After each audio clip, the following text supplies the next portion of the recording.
everybody, this is Dr. Dain. Welcome to this installment of the Tour of Consciousness. It is a great pleasure to be with you. So many things to say.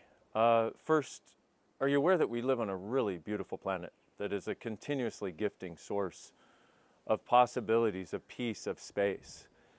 Given the recent events in Paris, I wanted to remind you of that, because one of the things that can help us get through anything is tapping into the space that the planet actually is. But then beyond that, making a demand in our world that we be whatever that takes to bring that energy into our world, onto the surface of our planet, that we be whatever it takes to create a kinder, gentler world. I recently wrote a blog post for Huffington Post as a result of the events in Paris. We're going to enclose the link to that and maybe the text of that in this Tour of Consciousness.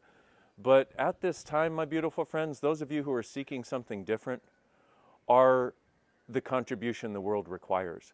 Your awareness that there's a kinder, gentler possibility.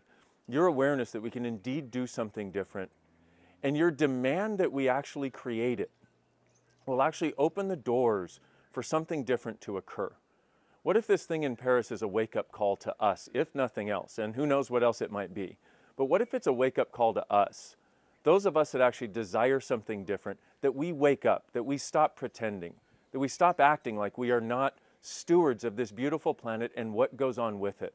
What if we recognize that we are part of the creation of our planet's future, of our world's future, and that if we're actually going to have a future that isn't about war, and that isn't about destruction, and that isn't about starvation, and that isn't about unkindness and meanness and terrorism and death and pollution, that we need to step up and be whatever we can be to be a change in the world. Now, how does that work? Not at all the way you thought it would.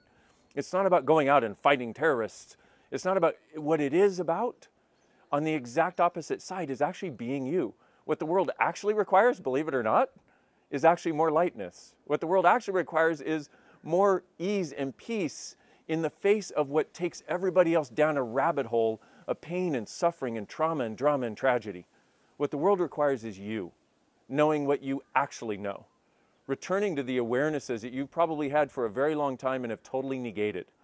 I was on TV yesterday here in Australia, and I gotta say, one of the interesting things for me, and if you'll see the clip, you'll see that I talk about it there, is with the round of attacks in Paris before, where all these people were shot, there were Muslims here who said, you know what, I'm not one of those people, but I feel really afraid because of what people have done in the name of Islam. And somebody texted that or put the hashtag and said, I'll ride with you. And that became a national movement here, where people said, look, I don't care your color. I don't care your religion. I'm not buying into the hatred. I'm not letting this separate me from my fellow man. In fact, I'm going to do the exact opposite. I'm going to embrace you more. I'm going to let you know that you're not alone. I'm going to let you know that I'm here with you. And it was called I'll Ride With You. And so yesterday, while being interviewed on TV here on the morning show in Australia, I got 3 minutes. And overlaid over those 3 minutes was all the trauma and drama and the pain and suffering. They obviously didn't want to hear about a different possibility. They wanted to continue the pain and suffering that everybody was experiencing. And it was interesting because I said to them, you know, what you could do is you could actually choose a sense of lightness. Here's how to get the monkey off your back. Ask, who does this belong to? And if it lightens up, it's not yours, and you can become a source of lightness. And the guy asked me, and the guy's really cool. He's a great interviewer, looking for something different, right? Really cool guy. And he said, wow, you know what? That's the exact opposite of what we think we're supposed to do. We think we're supposed to go in the heaviness and the trauma and drama as though that shows we care. Yeah, exactly. That's what we're supposed to do. My question is, what would you like to choose to do?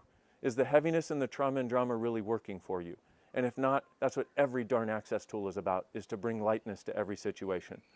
Recognize, my beautiful friends, we are together on this planet. What happens to one of us happens to all of us. What can we choose that will allow what happens to all of us to be the greatness of what we can truly be? And maybe consider this a wake-up call for us to demand it. I adore you. I am so grateful you are on this planet. Your energetic contribution when you be something lighter is such a gift. Thank you for being. Have the most amazing, amazing day, week, and year you possibly can as you start to choose your reality and what you would like to choose. It's up to us, my beautiful friends. And what if you, truly being you, the lightness that you be, are the gift, the change, and the possibility this world requires? I look forward to being with you next time. be at peace and be well. Bye.